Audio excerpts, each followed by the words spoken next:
ஸ்ரீமதே ராமானுஜாய நமஹ. இன்று திருப்பாவையில் 19வது பாசுரம். குத்துவிளக்கெரிய கோட்டுக்கால் கட்டில் மேல் மெத்தென்ற பஞ்சசயனத்தின் மேலேறி கொத்தலர் பூங்குழல் நப்பின்னை கொங்கமேல் வைத்து கிடந்த மலர்மார்பா வாய்த்திரவாய் மைத்திரங்கண்ணினாய் நீயுன் மணாளனை எத்தனை போதும் துயிலழ ஒட்டாய்கான் எத்தனை ஏலும் பிரிவாற்ற கில்லாயால் தத்துவமன்று தகவேலோர் எம்பாவாய். இந்த பாசுரத்தில் நீ செய்வது தத்துவமும் இல்லை தகவும் இல்லை என்று ஆண்டாள் கூறுகிறாள். நப்பின்னை இடத்தில் தத்துவம் என்றால் ஸ்வரூபம், தகவு என்றால் குணம் ஸ்வபாவம்.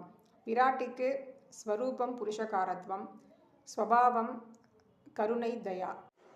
புருஷகாரம் பண்ணுறதுக்காகவே பண்ணிவிட வேண்டும்.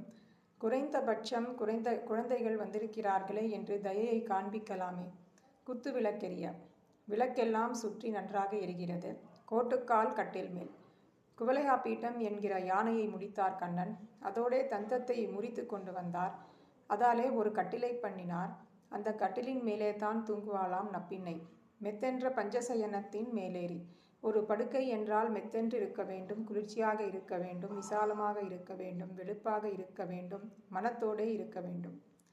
கொத்தலர் பூங்குழல் நப்பின்னை கொங்கமேல் கொத்து கொத்தாக அலறத் தொடங்கி இருக்கிற புஷ்பத்தை சாற்றி கொண்டிருக்கிற குழல் படைத்த நப்பின்னை.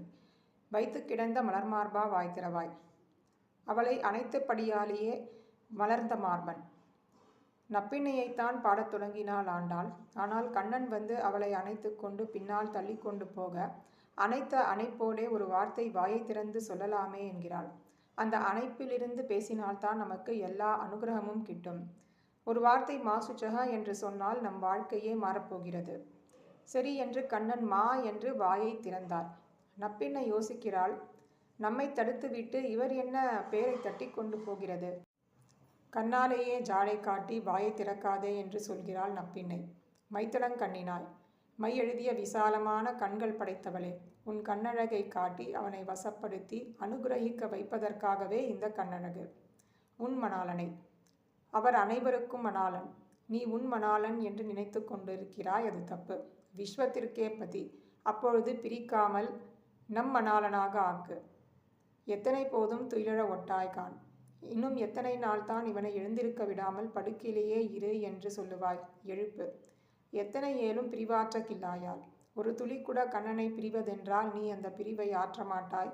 நீ எப்படி பொறுக்க மாட்டாயோ எங்களையும் பிரிக்காமல் கண்ணனோடு சேர்த்துவை என்று நப்பின்னையிடம் பிரார்த்திக்கிறாள். தத்துவமன்று தகவேலோர் எம்பாவாய். உன்னுடைய சொரூபமான புருஷகாரத்திற்கும் ஆகாது, உன்னுடைய சுபாவமான இரக்கத்திற்கும் ஆகாது. புருஷகாரம் என்பது உன்னுடைய உரிமை, கடமை. அதற்காகவாவது செய். இல்லை என்றால் இரக்கத்திற்காகவாவது செய்.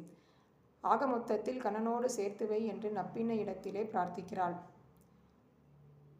வந்து கதவை திற என்று இவள் கூப்பிட அவளும் எழுந்திருக்க முற்பட்டாள்.